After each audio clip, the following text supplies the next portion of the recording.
Rádio Federal, do jeito que você curte. A web rádio que é a sua cara. Muito mais músicas.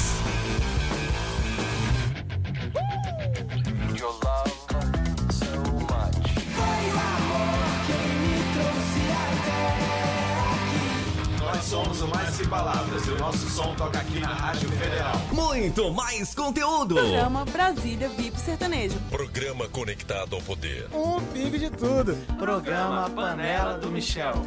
A Dama e o Repórter. Papo Firme é Federal. Programa Vamos Nessa. Mulheres Reais. Acontece Brasília. Programa Mundo Eu. Programa 3 Pontos. Programa Com a Palavra. Programa Falando Nisso. Você está ouvindo Light Hit. Programa Blitz Digital. Na Rota do Rock. Energizando. Muito mais interatividade. Parabéns, velho. Você ganhou um par de ingressos. Ó, palmas pra Palmas ele. aí, ó.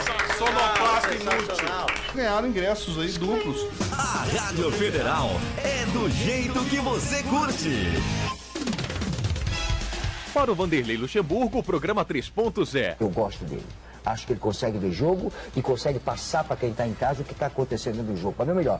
Para o Joel Santana... É uma coisa alegre, mas acima de tudo uma coisa muito bem feita profissionalmente falando. Já para o Muricy Ramalho... Muita gente boa, cara. Então não é assim que tá tudo ruim, não. Não tá tudo ruim, não. Tem gente boa ainda aqui. E para você, o programa 3 Pontos é a melhor atração do seu domingo à noite. Programa 3 Pontos, porque o que realmente importa são os 3 pontos.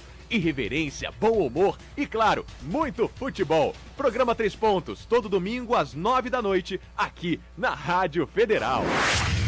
Agora você pode levar a Rádio Federal com você aonde for. Aplicativo exclusivo Rádio Federal para iOS, iPad, iPhone e Android. Agora você pode ouvir a Rádio Federal onde estiver e quando quiser. Baixe agora no Google Play ou na Apple Store. Curta a melhor web rádio de Brasília. Rádio Federal, do jeito que você curte. Olá, eu sou Michel Platini. E eu sou a Tatiana Elizabeth. Eu sou o Fernando Guimarães. E temos um encontro marcado com você. Muita música, cultura, entretenimento. Informação e um gostoso bate-papo. Programa Panela do Michel. Todos os sábados às 17 horas. Aqui na Rádio Federal. Do jeito que você curte.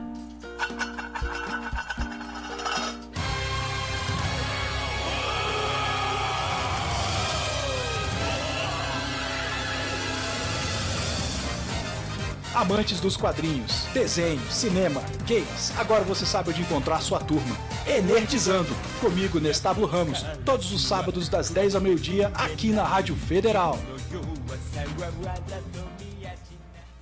Sua empresa é como Saci Pererê? Dizem que existe, mas ninguém nunca consegue encontrar em Águas Claras? Apresente-se ao seu cliente no jornal e portal Aqui Tem Águas Claras, com tiragem impressa de 10 mil exemplares e tiragem digital com 50 mil para e-mails de Águas Claras e do DF. Somos o cartão de visita da sua empresa na cidade. Anuncie 8639-6269.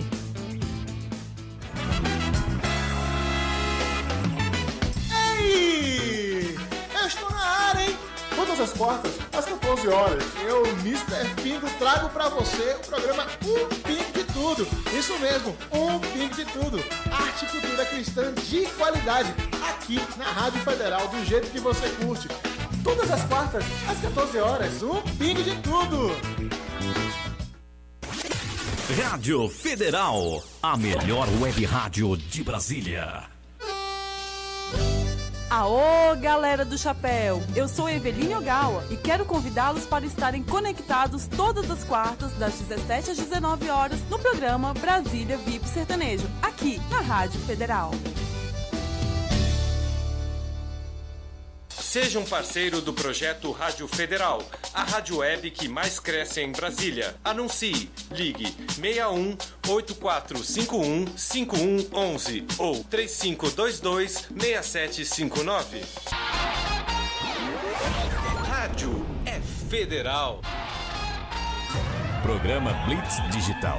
Seu link direto com a segurança pública.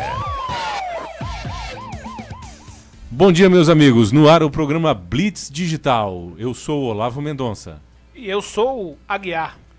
Bem, meus amigos, começando aí mais um programa Blitz Digital na Rádio Federal, mandando um abraço para todos os nossos ouvintes, todos os nossos amigos que nos ouvem pelas ondas da Rádio Federal, a rádio que mais cresce em Brasília.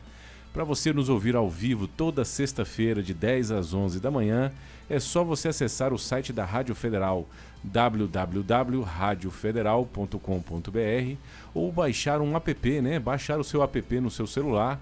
Tanto faz ser no iTunes, né, para quem tem aí os celulares da Apple, ou para quem tem o Android, baixar ali no Google Play. Baixe o aplicativo da Rádio Federal e ouça no seu celular em tempo real, sem voz do Brasil, olha aí, olha o bizu, sem voz do Brasil, a Rádio Federal 24 horas por dia aí no ar. Agradecendo aí a presença do nosso convidado especial de hoje, o Coronel Santana. Muito obrigado, Coronel, pela sua presença aqui. Um bom dia. Queridão, bom dia, muito bom a gente estar aqui e poder compartilhar um pouco mais da área de segurança com todos os ouvintes da Rádio Federal por intermédio do Blitz Digital. Excelente. E se você quiser participar do nosso programa, você pode acessar aí a nossa página no Facebook, www.facebook.com/blitzdigital. O nosso Twitter também, nós estamos aqui ligados no Twitter, que é Blitz Digital _oficial.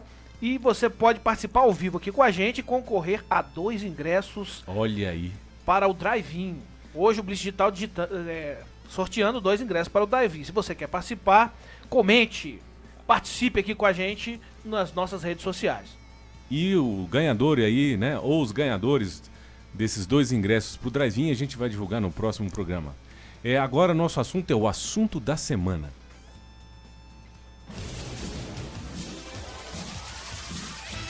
Assunto da semana. Bem, meus amigos, então no assunto da semana é um artigo que teve grande repercussão no Blitz Digital, escrito pelo nosso amigo Aguiar, sobre os 10 países mais perigosos do mundo, né? Esse artigo foi feito uma pesquisa, se não me falha a memória, de uma entidade internacional, e o Aguiar aí só foi divulgado no Blitz Digital, ele fez uma tradução, fez os comentários e deu grande repercussão. Aguiar, veio uma pergunta que não quer calar. Quais são os 10 países mais perigosos do mundo para se viver? Rapaz, tava fazendo uma pesquisa na internet, me deparei com esse artigo em inglês. Comecei a ler e fui vendo aqui, né, em primeiro lugar a Síria. Olha aí, a Síria. A Síria tá em guerra, né? Guerra civil e tudo, né? Tá em guerra, tá certo, primeiro lugar. Segundo lugar, o Iraque. Olha aí. Já vem uma foto aqui com o exército americano, os caras trancando uma base, né? Também, né? País em guerra. É um país em guerra, conflagrado. Tá certo. Aí eu fui pro terceiro lugar, Somália. A Somália é um país... Quanto a Somália tem um Jeep Mad Max. O cara Nossa Senhora. Em cima do Jeep, com metralhadora .30 no capu, os outros milicianos tudo com a .50 pendurada ali.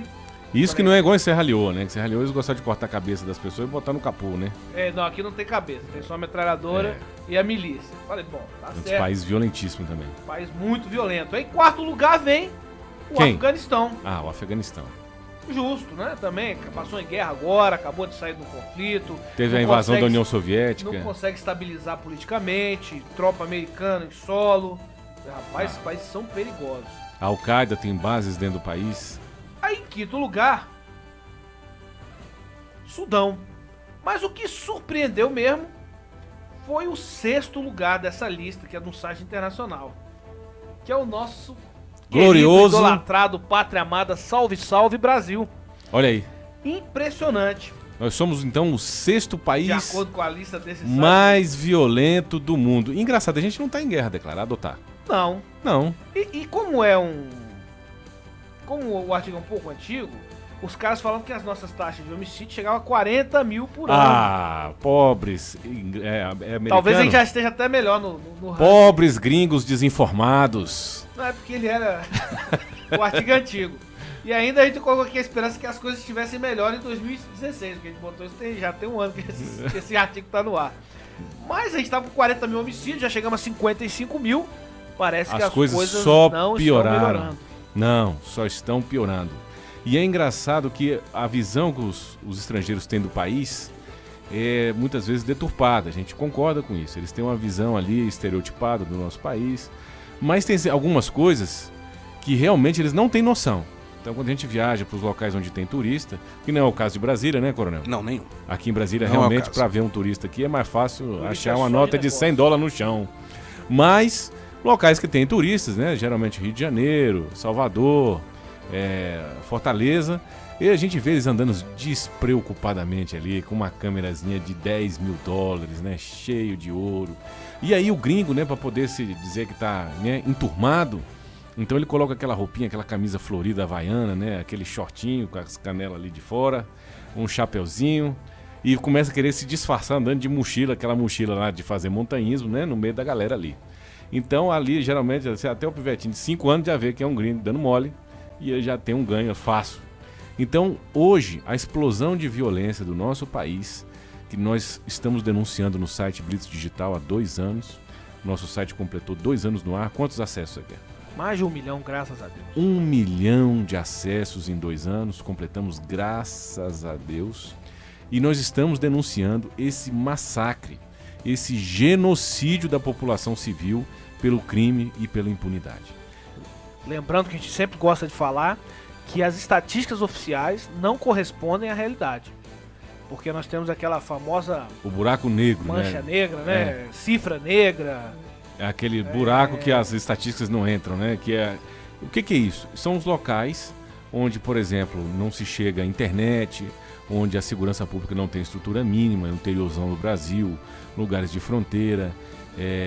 Né? Eu queria até que o Coronel comentasse um pouco sobre essa questão das cifras não computadas dentro da estatística, né, Coronel? Bom, é verdade. Hoje, infelizmente, diante de uma falta de credibilidade que foi depositada para diversos órgãos de segurança, diversas corporações, diversas instituições, a comunidade ela não entende que deva estar denunciando uma série de problemas ligados à criminalidade e que a estejam afetando. Então, a partir do momento que alguém sai do trabalho, que alguém sai da faculdade, está chegando em casa e tem um pequeno objeto furtado, ele acredita que não deva colocar aquele objeto, que não deva se deslocar até uma circunscricional, até uma delegacia, para poder efetuar esse registro. E às vezes também não sabe que, pelo menos aqui no Distrito Federal, nós temos a figura de alguns recursos tecnológicos que permitem que ele possa fazer isso pela internet, pelo celular, problemas relativos ao seu próprio veículo, para quem tem os veículos. O site da Polícia Militar, inclusive, lançou um serviço agora, não é? Exatamente. De busca de veículos roubados. E é um ponto que a gente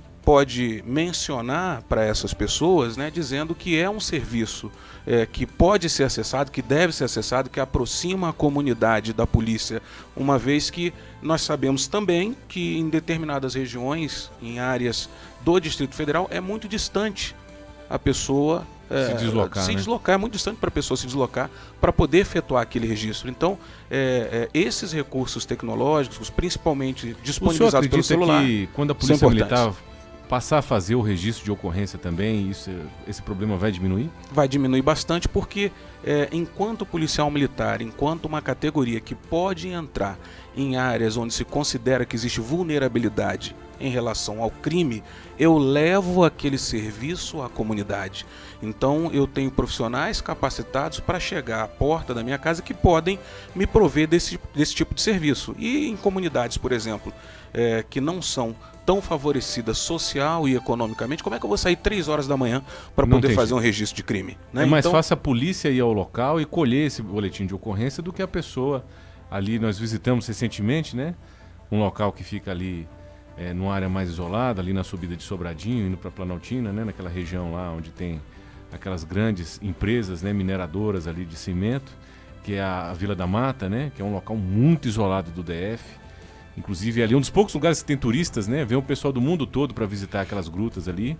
É uma comunidade muito pequena, muito carente.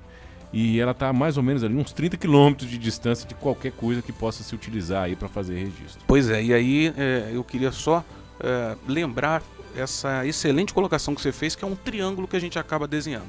Então eu tenho as áreas rurais ou as áreas que não são geograficamente favorecidas pela presença de uma delegacia, pela presença de uma unidade da polícia. Eu tenho esse problema econômico de eu ter que sair para me deslocar, e eu tenho essa condição infeliz que acabam entrando os órgãos de segurança pública de não terem a condição de visualizar, por intermédio desses registros, a condição de existência do crime naquele local. Né? Então isso faz com que haja uma espécie de desestímulo ao registro. E, além disso, um ciclo de menor presença do profissional de segurança pública para prevenir o crime. Perfeito. Bem, meus amigos, então, fazendo só mais um contraponto aqui, essa situação do Brasil cada dia mais grave, cada dia pior. O Brasil hoje é referência mundial em homicídios. Não tem crime mais grave do que uma pessoa tirar a vida da outra. E o nosso país, infelizmente, com um povo pacífico, um povo ordeiro, um povo trabalhador, um povo maravilhoso, não é? É só a gente pensar um pouquinho, olhar o nosso país e a nossa população e ver que o nosso povo é abençoadíssimo, mas por questões aí, problemas estruturais, problemas principalmente ideológicos, estamos vivendo a guerra civil do crime. Bom, meus amigos, agora nós vamos para o próximo assunto, que é Blitz no Trânsito. Você está ouvindo Blitz Digital, seu link direto com a segurança pública. Rádio Federal, a melhor web rádio de Brasília. Blitz no Trânsito. Bem, além da violência urbana, outro problema que tem afligido nossas cidades é o problema do trânsito. Por isso que a gente tem essa sessão aqui. Hoje cedo mesmo, mandar um abraço aí pro meu amigo Andrade. Grande Andrade, um abraço. Um abraço também pro nosso amigo Eimar, que também está nos ouvindo. E para todos os ouvintes aí da rádio, mas esses aí pediram esse abraço, tá aí, ó. Registrado. Promessa é dívida. O nosso amigo Andrade, que é nosso ouvinte, hoje mandou um WhatsApp para mim dizendo que o carro dele quebrou uma roda num buraco na Hélio Prates. Só numa avenida principal. Só numa avenida principal que faz uma ligação. São entre duas cidades muito populares, que é Ceilândia e Taguatinga. E aí eu fico pensando naquela brincadeira que a gente faz, né? Que Brasília não chove água, chove meteoro. Que é pra abrir esse tanto de cratera, só não pode ser água. E aí nosso amigo indo trabalhar, teve um pequeno prejuízo no seu carro. Que ele disse que acabou de comprar, ele tava muito chateado, pediu pra gente denunciar isso aqui, e eu tô denunciando aí as autoridades que cuidam do trânsito, nossas estradas aí, nossas vias estão esburacadas. Meu amigo, o que você tem pra falar pra gente aí do trânsito hoje? Meu caro, infelizmente vivemos o caos nosso de cada dia no trânsito aqui no Distrito Federal. Cada dia pior. E não precisa você ir muito longe, não. Basta você se lembrar de quando você era mais novo, né? Principalmente o pessoal que já passou dos 30 aí, lembra antigamente, quando, claro, tinha menos carros, mas existia uma preocupação na medida que ia aumentando o volume de carros e aumentando as soluções viárias de trânsito. E Brasília sempre foi conhecida por não ter nenhum tipo de congestionamento ou retenção. Então nós passamos aí um período muito bacana da história da cidade, sem nenhum tipo de retenção, engarrafamento, aquele inferno que tinha em outras cidades, que eram cidades antigas, construídas as vias aí para passar carroça, e aí tiveram que adaptar para o mundo moderno. E nós já fomos criados para ter esse tipo de solução do veículo, né? Só que o que acontece? De 20 anos para cá, principalmente nos últimos 10 anos, houve um agravamento absurdo dos problemas de trânsito no Distrito Federal. Então nós vivemos hoje praticamente o inferno de Dante, né? Citando Dante Alighieri aí, com a sua obra Divina Comédia, o inferno de Dante no trânsito brasiliense. Então, para quem mora aqui na região oeste, Taguatinga, Ceilândia, Samambaia, Águas Claras, Guará, é aquela dificuldade para chegar no trabalho todo dia, engarrafamentos gigantescos. Não existe infraestrutura de monitoramento, né? Nenhuma, né? Mas não é só porque aqui em Brasília existe uma inversão de valores, né? O monitoramento é feito para manter a via fluindo.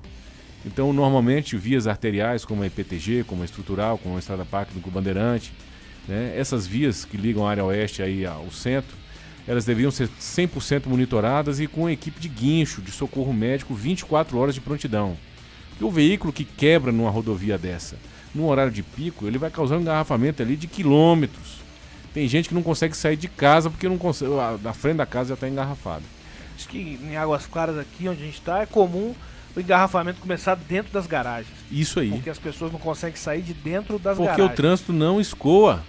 Então se gasta muito e se gasta mal, para que, primeiro, que não há conservação de vias. O que existe essa tal de operação tapa-buraco, isso é completamente absurdo, isso é ridículo. O que você tem que fazer quando uma via... Primeiro que a via não era para ter buraco. Né? É muito difícil você fazer uma via e ela dá buraco. Você vai colocar ali toda uma estrutura de pavimentação, você vai nivelar, você vai botar brita, você vai passar ali às vezes cabo de aço num local que está mais fofo e você vai fazer uma solução de engenharia, você vai fazer uns pedaços de concreto se precisar, para não ter que mexer de novo, né? Mas aí eles fazem um asfalto com aquela camadazinha de pizza, né, de asfalto, que é ali 2 centímetros de asfalto, e a gente brinca que não é possível que está chovendo água que está fazendo essas crateras, né? Deve cair um meteoro todo dia na via. E aí daqui a pouco você vai andar com o seu carro, quando você piscar, você está dentro de uma cratera que você caiu e vai sair na China. E além disso, esses problemas que nós temos das vias mal cuidadas, tem outro inferno daqui em Brasília, também um problema brasileiro, mas aqui em Brasília é mais grave, que é o tal do quebra-mola. Quem que se amarra em quebra-mola aí? Nós fizemos uma visita lá no quartel de Sobradinho, lá no grupamento de Bombeiro Militar de Sobradinho. Um grande abraço aos amigos e irmãos do Bombeiro Militar. Vários estão nos ouvindo aí, um abraço ao comandante lá do Grupamento Militar da Asa Sul, o Major Leal, grande companheiro da Força Nacional. E aí nós chegamos lá, aqueles veículos do bombeiro de última geração, caminhões caríssimos, comprados a peso de ouro para servir a população, que merece esse tipo de qualidade de atendimento. Mas o que aconteceu com a frota de caminhões europeus comprados aí da Espanha, de última geração, metade estava baixado. Baixado é que está parado para manutenção. Porque para fazer um atendimento de ocorrência simples, o quartel do bombeiro de Sobradinho, eles fizeram as contas, eles passam em 42 quebra-molas. 42 quebra-molas para chegar numa ocorrência. Não tem caminhão que aguenta. Ainda mais um caminhão de bombeiro. Scania, a suspensão reforçada, fabricado para guerra, só que, claro, feito por europeus, né? Então eles não conseguem conceber o que é um quebra-mola, né? What the fuck is that, né? O que será essa tal de quebra-mola? E já tem um nome, né? Quebra o teu carro. Deve ser uma piada de mau gosto, né? Então, nós temos esse prejuízo. Então, pessoas às vezes ficam sem socorro, porque a viatura de socorro não consegue chegar. As viaturas da PM nem se fala, né? Viaturas que rodam ali em Taguatinga, Ceilândia, Samambaia, Sobradinho, Planaltino, tem muito quebra-mola. Dá 2 anos de uso, a viatura tá aparecendo aquele carro do Rabugento, né? Que tinha no desenho antigamente, que era nos pedaços. Coronel, eu queria que o senhor comentasse também sobre essa questão aí dos problemas de segurança pública vinculados a essa falta de cuidado aí, ou falta de um planejamento maior para que nós possamos viver em paz aí e chegar nos locais gastando pelo menos aí menos de 1 hora por dia, né? Eu só queria ter 1 hora da minha vida para poder ficar em casa, pô. Bom, a primeira coisa que nós podemos comentar é sobre esse investimento feito pelas forças de segurança pública para atendimento à comunidade. Se nós falarmos só da última compra mais robusta feita pela Polícia Militar, nós falamos que de viaturas, que enfim, tem esse impacto no trânsito, foram mais de 60 milhões de reais nos 387 veículos de ponta, e aí eu gostaria de mencionar aqui que quando se compra um veículo e se faz um investimento dessa envergadura, não é para que o policial fique melhor, fique mais confortável dentro do carro, é para que nós tenhamos uma melhor condição de atendimento do nosso cliente principal, que é a população. E se falarmos do Corpo de Bombeiro, nós estamos falando de um investimento de 2011 até 2014 de 330 milhões de reais em veículos especiais, também para o atendimento da população, que tem toda uma condição, que tem uma melhor condição de visualização por ser um veículo de socorro, né, de ponta. Então houve um investimento muito específico e de excelente qualidade feito pelos colegas do Corpo de Bombeiro. Contudo, é importante que a malha viária esteja perfeitamente colocada para que esse atendimento possa chegar, o que influencia inclusive no tempo de atendimento de determinado evento crítico. Exatamente. Então, atrasou 1 minuto a chegada de um veículo de emergência, seja polícia, bombeiro ou ambulância, pode ocorrer o óbito dessa pessoa. Nós estamos tratando de 2 instituições que estão muito relacionadas a situações de conflito e preservação de vidas, né? Então, apesar de termos muitas pessoas que entendem que devem fazer aí um contraponto negativo, em especial para a Polícia Militar, a função principal dessa instituição, a função principal da Polícia Militar é a preservação de vidas. Então, quanto pior for a qualidade dos materiais e equipamentos dessas instituições, pior é a qualidade de atendimento desse cliente final, que é o cidadão, o membro da população. Com certeza. Inclusive, eles questionaram, né? Algumas pessoas, inclusive pessoas aí movidas por interesses inconfessáveis ou ideológicos, criticando que a polícia aí às vezes investe na compra de caminhonetes, né, de SUVs, mas essa compra, ela tem uma razão. Uma das principais razões que nós não compramos, como as polícias do mundo todo utilizam sedãs, né, que é aquele veículo mais baixo, um veículo mais barato, mais fácil de fazer manutenção. Nós compramos às vezes SUVs caros, SUVs aí que custam 2 vezes ou 3 vezes mais do que um carro pequeno, porque justamente não aguenta a malha viária, não aguenta os quebra-molas, não aguenta os buracos, não aguenta vários locais do DF com grande densidade populacional que não chega a asfalto. Então eu trabalhei na Rotan, né, na década de 2000 aí, de 2003 a 2005, na época nós rodávamos na cidade estrutural, rodávamos aí no Riacho Fundo 2 e tinham vários locais onde cidades inteiras não tinham pavimentação. É importante até fazer um adendo ao que você está comentando agora, Olavo. Nós temos um histórico, por exemplo, norte-americano, onde os engenheiros da Ford tiveram a oportunidade de recepcionar todas essas informações das corporações policiais e prepararam um veículo para atendimento dessas demandas. Freio, por exemplo, eles entenderam que deveriam aumentar em torno de 40% o disco de freio em função do tipo de manobra, do tipo de uso feito para o profissional de segurança pública. E aí eu volto a mencionar, o que se busca é um melhor atendimento de quem está lá na ponta da linha, do membro da população. O tempo de atendimento é vida. E assim, hoje o mundo inteiro ele trabalha na busca de um melhor gasto, de um melhor investimento do que a população nos paga. A população, ela me paga um imposto para que enquanto caríssimo, enquanto gestor da instituição, o que eu devo fazer? Eu devo gastar melhor aquele investimento que o cidadão faz e que me entrega para fazer boas compras. Então, isso é extremamente importante. Inclusive, nos Estados Unidos, o senhor que já é um oficial experimentado, o senhor já passou aí pela ONU, o senhor é um dos oficiais mais especializados da polícia nessa parte internacional, o senhor conheceu praticamente o mundo todo aí a trabalho. Eu queria que o senhor comentasse também a respeito dessa situação. Por exemplo, quando a gente viaja para fora, especialmente nos Estados Unidos, que é o local onde se pensa melhor a segurança pública na parte de equipamentos no mundo, nós vemos aquelas viaturas, né, de última geração e tudo, que também o Brasil não deve nada para esses países em termos de carro. Mas são carros assim que tem 3 dedos de altura do chão, né? São carros fabricados com a suspensão para ficar rente ao chão, para poder ter mais estabilidade, para poder fazer as curvas em alta velocidade, aquela coisa toda uma preocupação com segurança. O senhor acha que se a gente comprasse esses veículos, o Crown Vitória ou o Dodge, para o Brasil, ia funcionar? Olha, a primeira coisa que nós precisamos fazer é colocar essas instituições em contato com a nossa realidade para que elas possam produzir um veículo que se adapte ao que nós precisamos e que a nossa população precisa. Acredito que daria certo sim. Por quê? Porque hoje nós temos, por exemplo, o Departamento de Polícia de Michigan. Esse Departamento de Polícia, nordeste dos Estados Unidos, né, a Polícia Estadual daquela federação, daquele ente da Federação Americana. O que eles têm? Eles hoje produzem um relatório e emitem a chancela de veículos preparados para a atividade policial. Isso significa dizer o quê?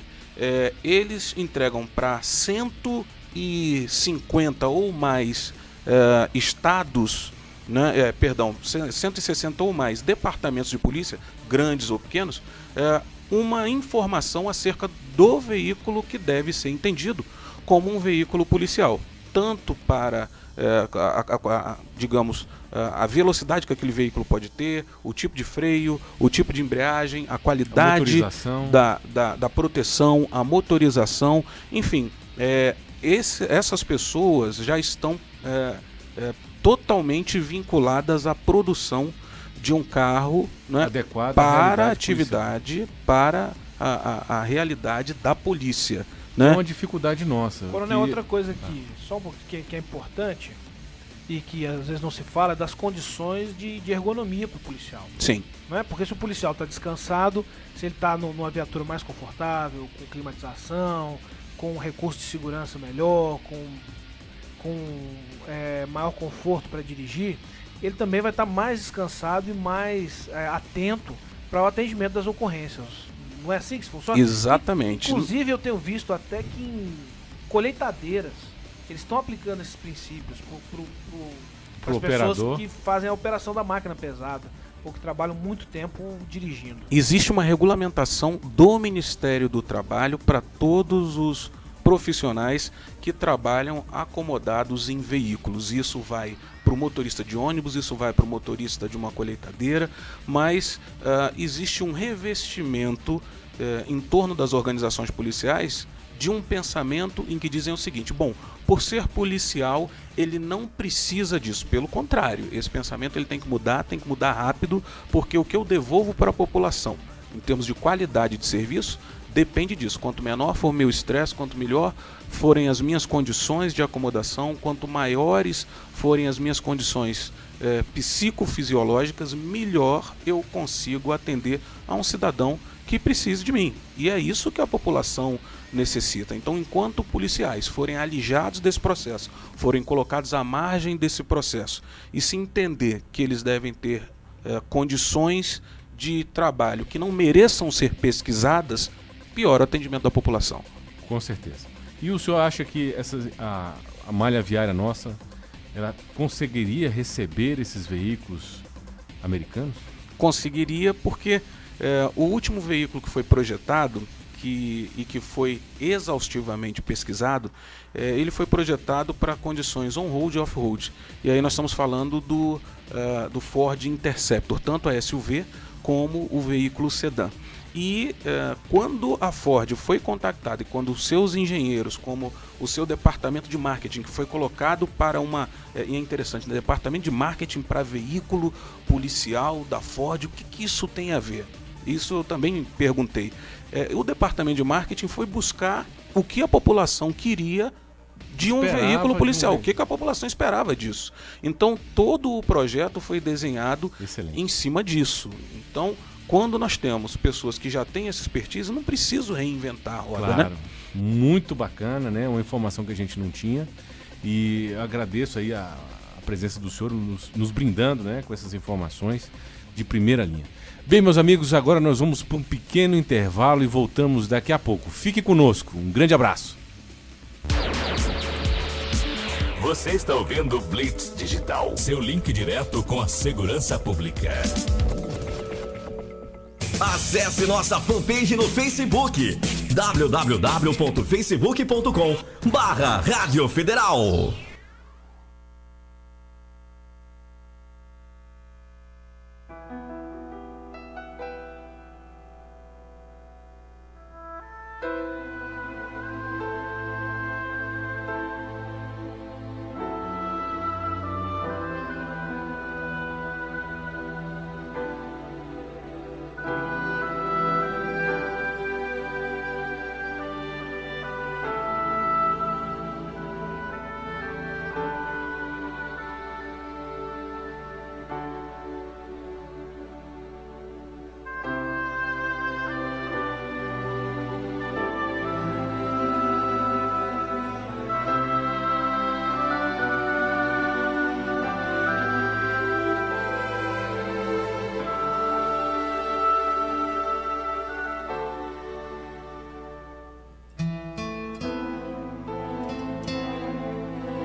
Rádio Federal, 24 horas no ar com muita música pra você.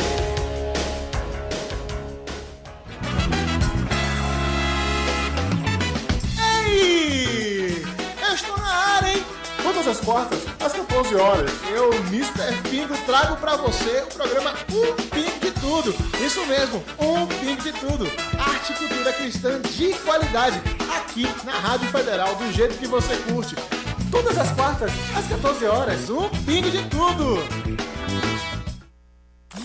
O melhor som você ouve aqui. www.radiofederal.com.br. Sua empresa é como Saci Pererê? Dizem que existe, mas ninguém nunca consegue encontrar em Águas Claras? Apresente-se ao seu cliente no jornal e portal Aqui Tem Águas Claras, com tiragem impressa de 10 mil exemplares e tiragem digital com 50 mil para e-mails de Águas Claras e do DF. Somos o cartão de visita da sua empresa na cidade. Anuncie 8639-6269. Eu não sou parente de ninguém. Eu não sou amigo de ninguém. Eu não tenho rolo com ninguém. Nem sou conhecido de ninguém. Não tenho padrinho, dirigente, influente, crente grande ou cliente de ninguém, ninguém.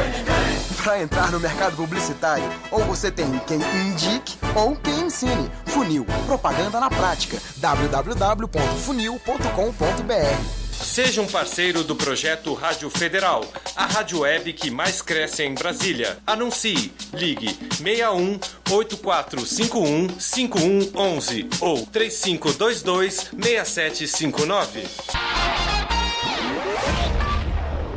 Eu também escuto a Rádio Federal, gatinha. Mulheres Reais. Todos os domingos, de 17 às 19 horas.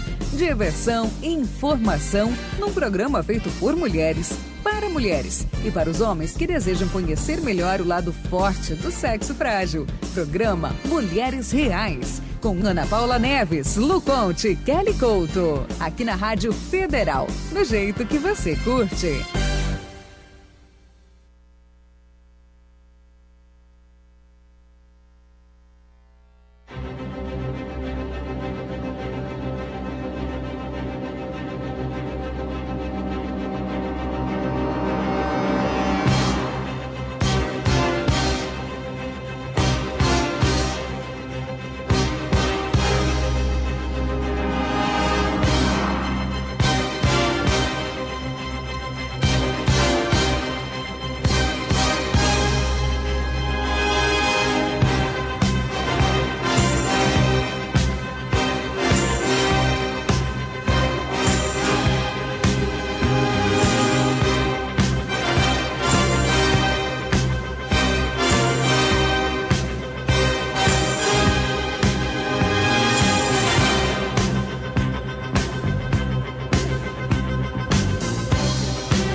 Você está ouvindo Blitz Digital, seu link direto com a segurança pública.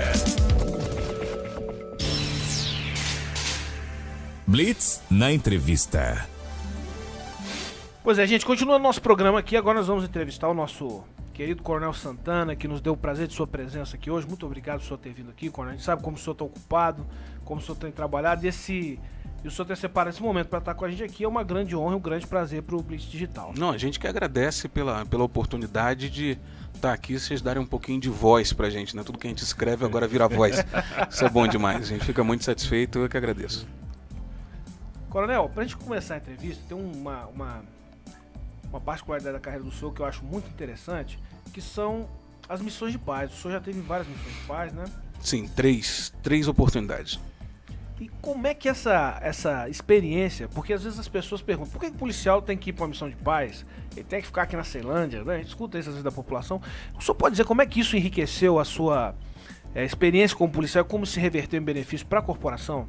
Primeira coisa que a gente tem que se lembrar é que qualquer missão humanitária onde a gente possa ajudar outras pessoas é algo extremamente importante.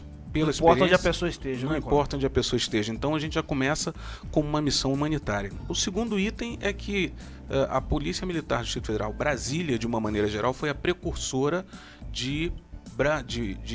do país, né? O distrito, a capital do nosso país, ela foi a precursora para encaminhar policiais. Até por sermos mantidos para pela essas União, missões. né? Era muito Exatamente, mais fácil. muito mais fácil, muito mais tranquilo. E isso leva à ideia de que o policial do Distrito Federal, primeiro, tem uma boa qualificação. Segundo, pode representar o seu país em uma missão humanitária. Terceiro, ele pode demonstrar a qualificação do seu país para outros países e para uma população que necessita, mostrando, dando olhos para o que o Brasil pode desenvolver. E o que é mais interessante, toda a experiência das Nações Unidas, ela se reverte para novos projetos que são implementados no Distrito Federal. Hoje, por exemplo, nós temos, diante de diversos crimes que envolvam mulheres em condição de vulnerabilidade, um escritório de gênero com toda uma regulamentação, com toda uma padronização que hoje está no eixo mundial, capitaneada pelas Nações Unidas, feita por uma policial do Distrito Federal que criou o escritório de gênero aqui por uma determinação do comando. E teve uma experiência também, o senhor foi o oficial mais novo a compor missões de paz. A primeira missão de paz que o senhor fez foi aonde, coronel? Foi em Angola, em 1996, àquela altura, né? E eu saí daqui com 26 anos e... 1997, saí daqui com 26 anos e naquela oportunidade acredito que nós não tenhamos tido, daquele período até hoje, acredito que nós não tenhamos tido outro profissional tão jovem seguindo para a missão de paz e podendo trazer esse retorno para a sua polícia. E em Angola, a situação lá que necessitou dessa missão de paz foi por conta de uma guerra civil, um distúrbio? Eu queria que o senhor explicasse um pouquinho. Sim, era uma guerra civil que já se desenrolava há muitos anos. Nós tínhamos um grupo que tinha o interesse de sair dos moldes que o governo apresentava e, consequentemente, a UNITA, né, e que, consequentemente, transformou esse interesse em uma guerra civil. Então nós tínhamos a UNITA e MPLA, que eram os dois partidos, hoje convivem democraticamente, mas antes desse convívio democrático houve esse período de guerra civil que vitimou uma quantidade enorme de pessoas e hoje Angola é conhecida como o país mais minado do mundo, tem a maior quantidade de minas terrestres no mundo, né? O que faz com que, inclusive em dias atuais, é claro que uma escala muito menor, nós ainda tenhamos jovens e adultos sendo vitimados por minas que foram colocadas no terreno, mas que não foram mapeadas, o que era um crime de guerra, mas era uma estratégia de quem estava no país. Inclusive, Angola foi palco de uma guerra mundial, entre aspas, né? Porque teve ali presença de tropas de vários países, além da própria guerra civil. Nós tivemos a presença ali de tropas sul-africanas dentro do terreno, tivemos um desembarque ali de 20 mil soldados cubanos que participaram das operações de guerra.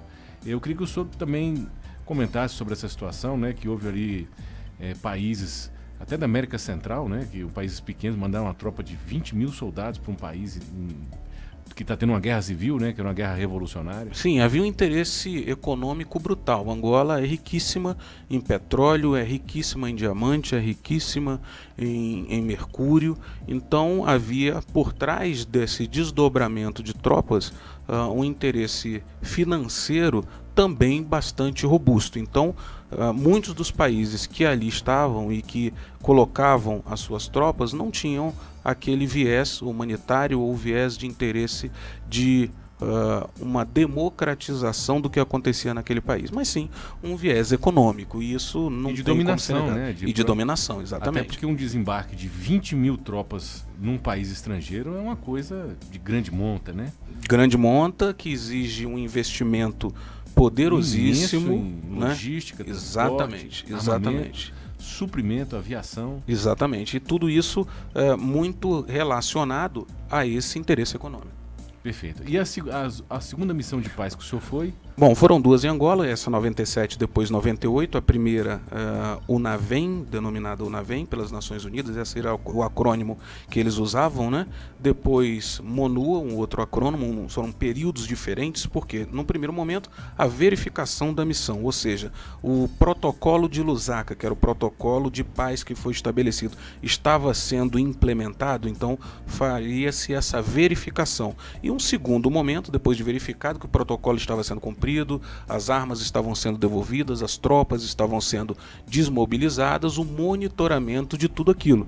Então, os direitos humanos, as garantias individuais e fundamentais estavam sendo também obedecidas. Então, nesse instante, era o que nós fazíamos em termos de monitoramento, em termos de produção de relatórios, patrulhas que eram desenvolvidas. Perigosíssimas em regiões inóspitas, com guerrilhas armadas até os dentes lá de AK, de fuzil, granada. A primeira situação que eu realmente imaginei que não fosse voltar aconteceu por conta disso, né? Eu estava no interior do país, numa província chamada Ngove, né?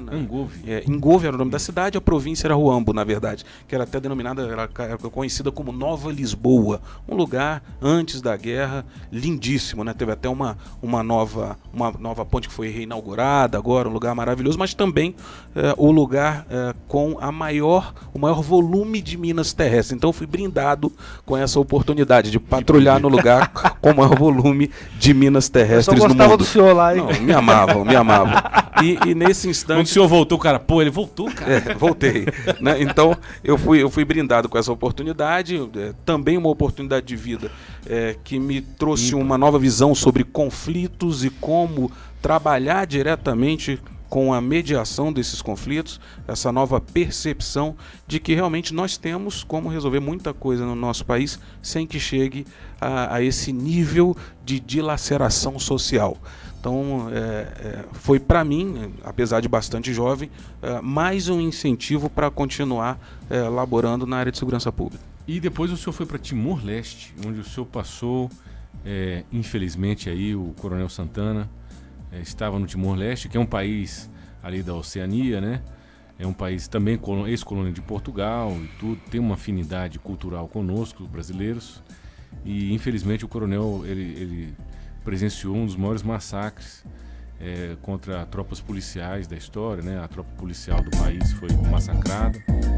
E eu queria que o senhor comentasse um pouco dessa experiência que foi muito traumática para o senhor e para a própria população, né, do país. Bom, disse que depois daquele Hotel Ruanda, né, que inclusive virou filme, daquele massacre de policiais em Ruanda, esse foi o maior massacre da história das Nações Unidas. Naquela oportunidade eram policiais que, por uma questão étnica e por um colapso entre as forças militares naquele país, no Timor-Leste, acabaram sendo sitiados na sua própria unidade, no seu próprio quartel, mais de 90 policiais, e nós recebemos a incumbência primeiro... O país estava em revolução, estava tendo uma desestabilização total, e dentro dessa revolução os policiais viraram alvo. Sim, eles estavam quase estabilizados, e para que os nossos ouvintes entendam o que foi que aconteceu, os militares eram considerados como pessoas que estavam mais ligadas à libertação do país dentro de um conceito que eles passavam por aquele momento. E os policiais não, eram pessoas da comunidade que supostamente não haviam lutado tanto assim pela libertação, melhor dizendo, do seu país. Então, naquele instante, por conta de um conflito unilateral, um conflito entre pessoas, militares e policiais acabaram se confrontando. Bom, o resultado disso, desses pouco mais de 90 policiais que nós tentávamos levar para a base da ONU, a primeira incumbência foi nós negociarmos o cessar-fogo. Então eram 3 policiais, 2 policiais e um militar à altura, né? Eu e um colega do contra-terrorismo da Espanha e um tenente-coronel da Austrália. Então o cessar-fogo foi dado, a autorização para que nós transportássemos, levássemos os policiais a pé e evacuássemos a tropa para dentro da base da ONU também foi dada. Contudo, no meio do caminho nós fomos emboscados. Então, nesse instante, houve uma intervenção direta dessas pessoas contra esse grupo de policiais que levávamos, colocamos todos eles, enfim, agrupados e levamos, mas eles entenderam que não era o caso. Houve uma traição. Houve uma traição ali, né, do acordo que foi feito. Nós tivemos ali quase 20 policiais que foram vitimados, fora todos os outros feridos, dentre eles 2 policiais da ONU e eu como testemunha ocular do evento, juntamente com o colega espanhol, né, as nossas condições de segurança, segundo o representante do secretário-geral das Nações Unidas, estavam totalmente desestabilizadas. A gente não podia mais permanecer no país que o senhor corria risco de vida imediato. Exatamente. Aí nos mandaram para a Austrália, fomos socorridos pelas tropas especiais, os SAS australianos, né? Então eles nos resgataram, nós saímos inclusive sem aparecer no manifesto de voo deles ali, então havia uma aeronave nos aguardando para que nós fôssemos para a Austrália naquela altura. E o senhor depois teve que passar todo um processo de recuperação de estresse pós-traumático? É algo que precisa ser comentado. Muitos policiais passam por isso, então por isso que nós estamos comentando isso com o comandante, porque muitos policiais trabalhando na rua presenciam crimes, sofrem crimes, perdem colegas, amigos queridos, né? Ou mesmo se envolvem em ocorrências muito violentas. Isso, e passam por esse estresse pós-traumático, que foi uma experiência que o senhor passou também. É uma figura da psicologia que às vezes é deixada de lado. Então aquela ideia de que o policial é o super-homem, de que ele não vai passar por problemas de saúde dessa natureza, ela precisa ser repensada, já é repensada em diversos lugares do mundo, mas precisa também ser repensada aqui. E naquela altura veio uma consultora de estresse de Nova York, conversando comigo e com esse colega espanhol, o Raul, né? O Juan, melhor dizendo, e uma das coisas que ela nos disse foi o seguinte: bom, você trabalhou durante muito tempo no Batalhão de Operações Especiais e teve todas as suas experiências de negociação de reféns com sucesso. O Raul idem, né? O Juan, melhor dizendo, idem, também teve todas as experiências de sucesso no contra-terror. Ela falou que para nós seria muito mais difícil aquela perda do que nós imaginávamos, né? Então tanto eu como ele acabamos sendo acometidos por esse transtorno de estresse pós-traumático, principalmente por conta da perda e por conta do evento que acabamos percebendo. E é algo que o profissional de segurança precisa se atentar. É uma doença que é caracterizada como algo imperceptível. Quando você vê, você tem dissociação familiar, em alguns casos isso se desdobra para o uso de bebida alcoólica, né, divórcio, problemas no próprio trabalho, no serviço, enfim, sono. E aí você não percebe, você acha que aquilo ali está normal, quando na verdade não existe tanta normalidade assim. Perfeito, coronel. A gente agradece a experiência do senhor, o senhor compartilhar isso conosco. Eu sei que é uma experiência muito dolorosa para o senhor e para todos que passaram por isso, mas é importante também a gente pontuar isso daqui, né? Quantas pessoas no Distrito Federal sabem que tem policiais da nossa cidade, da nossa capital, aí no mundo? Nós temos policiais hoje, além do Timor-Leste, nós temos no Sudão, nós temos em várias regiões no Haiti, várias regiões conflagradas, né? Onde no Haiti nós perdemos inclusive o Tenente Clayton da PMDF, faleceu na missão do Haiti. Então nós temos policiais brasileiros, né? Policiais militares aqui do DF, dando a sua vida aí pela vida de outras pessoas, inclusive fora do nosso país. Então é uma situação que pouquíssimas pessoas conhecem, pouquíssimas pessoas sabem, inclusive dentro da própria polícia, não conhecem as experiências que essas pessoas passam, porque muitas vezes os policiais guardam para si, né? Algumas experiências piores e tudo. Mas a gente agradece demais a presença do Coronel Santana. O Coronel Santana é uma sumidade, né, em segurança pública, respeitadíssimo no Brasil e no exterior. É um colunista da nossa revista Blitz Digital, a primeira revista eletrônica para policiais no Brasil. Então, para você saber mais, ler os artigos fantásticos do Coronel Santana na nossa revista, acesse www.blitzdigital.com.br e esteja sempre ligado aí também nas ondas da Rádio Federal. E agradecemos demais aí a todos aqueles nossos amigos que nos ouviram. E um abraço também ao Major Klepter, né? O Major Klepter acabou de mandar uma mensagem para nós aqui. Eu queria mandando um abraço para ele ao vivo. Queria registrar também que enquanto a gente estava no comercial, recebemos uma ligação aqui do nosso amigo Capitão Charles Morel da Silva Marques. Grande abraço ao Grande Morel, um abraço para você, obrigado pela audiência. Obrigado, meu Fica cara. ligado aqui com a gente na Rádio Federal do jeito que você curte. Excelente. Coronel, a gente agradece a presença do senhor. O senhor pode dar um alô final? Bom, eu que gostaria de agradecer, relembrar aqui, mandar um abraço para todos os veteranos de missões de paz, para todos os policiais militares, policiais civis, federais, rodoviários federais, os ouvintes de uma maneira geral da Rádio Federal, que são pessoas que se dedicam, né, à preservação de vidas, à proteção da população, e fico muito satisfeito em poder estar compartilhando essas experiências, essas oportunidades, e aí a gente já fala sobre o melhor investimento que pode ser feito nas categorias policiais e também para as missões de paz. É importante a gente tratar disso. O retorno para o país é bastante significativo. A gente agradece muito e qualquer dia desse a gente fala de novo sobre as 10 condições do policial. Acabou que nós nem comentamos no artigo, a né? paisana Mas e aí que usa arma de é o fogo. gancho para trazer o senhor de volta. Eu sei que o senhor sabia que tinha uma armadilha. Eu não resisti esse negócio da experiência no internacional. Que é muito interessante. É interessante. Eu sabia que tinha uma armadilha. Não, me sabia perdoe. que tinha uma armadilha, mas tudo bem. Foi sem querer. Não foi planejado. Grande abraço a todos. Meus amigos, a gente agradece a audiência. Um grande abraço e até a semana que vem, se Deus quiser. Você ouviu Blitz Digital. Quer saber mais? Acesse www.blitzdigital.com.br. Seu link direto com a segurança pública. Até semana que vem.